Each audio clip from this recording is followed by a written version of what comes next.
In full wave rectifier, how it works? A full wave rectifier allows unidirectional current through the load during the entire 360 degree of the input cycle. So this is the input I am applying, right? This is the AC, the normal AC input. Full wave rectifier, it conducts the positive half cycle and also it conducts negative half cycle. So it conducts the full cycle of the AC. So it will repeat in all the cycles. That is why we call this as a full wave rectifier. Because of this, the efficiency is much higher, almost double of the half wave rectifier. I told you the rectifier efficiency here is very low in the half wave because we are wasting half. But here the efficiency is almost double because we are using both half cycles of AC. Okay, so the output voltage have twice the input frequency. So if you apply, of course, if you apply 50 hertz, here what you are getting. So 50 hertz means what? This is one cycle, right? This is called one cycle. So here, if you consider this as a one cycle, this is going to be,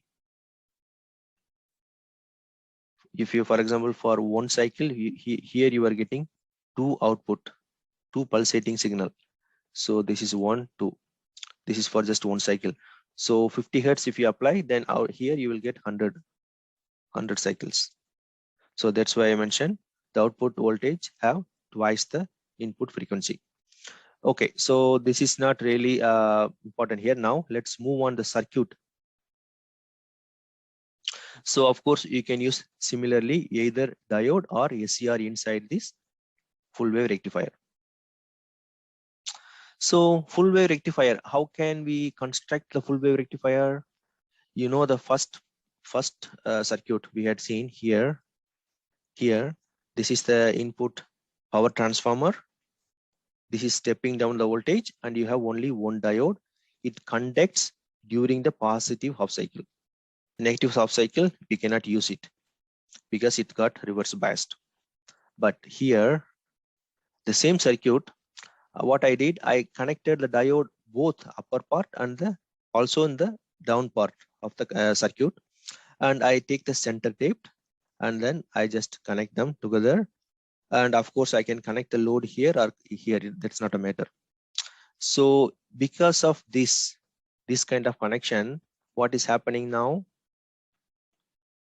So a center taped transformer is used with two diodes that conduct an alternating half cycles. So it means positive half cycle will be conducted by this one plus minus. At the time here it will be minus plus, this one will be reverse biased. And then the negative half cycle, what's happening? Let me take this pen. So in the negative half cycle, then this will become minus positive, right? This is reverse biased, it will not conduct. But here, this will become plus minus in the negative half cycle. So then this will be forward biased. So this diode will conduct this second half cycle. So it means we are using the entire AC cycle, the full cycle. The positive half cycle will be conducted by D1, negative will be conducted by this D2. So at the output, we get continuous pulsating signal like this. Instead of having like this, we are having like this. So it means we double the efficiency here. This is called full wave rectifier. So during the positive half cycle, the upper diode is forward biased and the lower diode is reverse biased. Yes, the conduction path will be like this, the load current. Now during the negative half cycle, the lower diode is forward biased and the upper diode is reverse biased. So the conduction will be going like this to the load. Then as a result, we get the full cycle. We are utilizing the full cycle of the AC. At the output, we get the pulsating DC. So this is the operation of this full wave rectifier. But also here you can remember diode or ACR. You can use the diode or ACR in the circuit. If you use the diode, you cannot control the DC output. If you use the SCR, you can control the DC output. So here the ripple factor is 0.48. You see here much lesser. The other one, it was 1.21. Here the rectifier efficiency is 81.2%. It's more than double. And then TUF is high. It's not low here. It's 0.693. And okay. So that is the advantages of this full wave rectifier. So smaller design uses one diodes if the transformer is center taped. It converts both positive and negative halves. Okay, so in some kind of simple design or smaller design, we can use this kind of circuit. But this, you can see here, we are using center taped transformer. There are some practical challenges while using the center taped transformer. So I do not really want to use this center tape transformer, and also this kind of circuit is suitable only for some smaller applications. When I want to use this rectifier for some high power applications, high power DC applications, for example, if I have the DC motor and I need 100-volt DC, so this circuit, it's not really suitable, I would say. So at that time, we have to go to the normal transformer, not the center taped. Normal transformer means it's like this. You have the primary winding and you have the secondary winding. So you do not have any center taped, and you are just giving this primary input and then you are getting the secondary output here.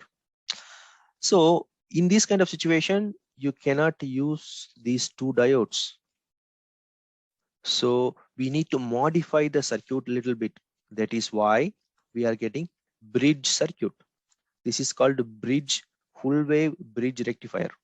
In the full wave bridge rectifier, we are connecting 4 diodes, like in this design, in this fashion. Like for example, D1, and here is the D2. These two are in the same direction.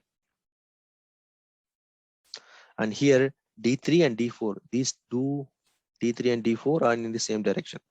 You can see here D1 and D2, D1 and D3, their cathodes are connected together, and then you are getting the output. So of course you can also take it outside here somewhere and then take the load, or you can just connect the load here also. You can change the same connection in different way. You can represent in different way. That's not a matter. But there are some drawbacks in this full wave rectifier. So we are moving to the other type of full wave rectifier, that is the bridge full wave rectifier. So when a simple transformer without a center tape is used here, without center tape, then it requires 4 diodes. This is called bridge rectifiers. It's suitable for applications when large power is required. Okay, so here also remember, this diode can be SCR or diode. So it's really up to us. You want to have a fixed DC or you want to have a variable DC at the output. So if you want to have only fixed DC at the output, then you can use the diode. Okay, so now this is the conduction path, how the bridge circuit is working. So conduction path for the positive half cycle. So we know this is the input we are applying AC, and we have the transformer, power transformer. After the power transformer, immediately the rectifier circuit, we are using a bridge rectifier. It means 4 diodes we are using. So you can see that how you can make the connection, D3 and D4, and then D1 and D2. You can number anything wherever you want, but the connection should be like this. This is just the label of diodes. Okay, so during the positive half cycle, the conduction path is like this. So you can see here, this is the ground.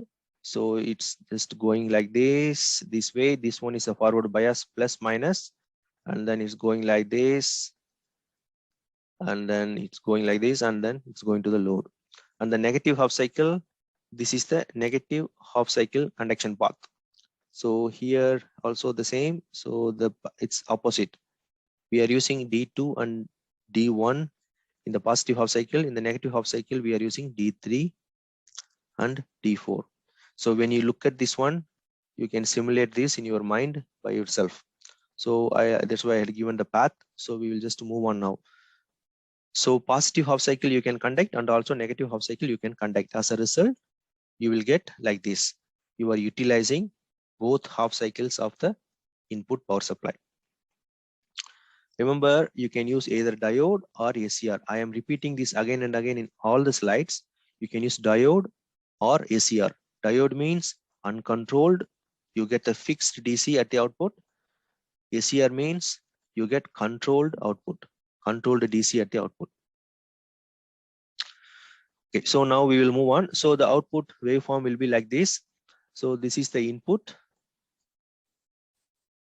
and in the lab actually you will see this. You will do that by yourself later today.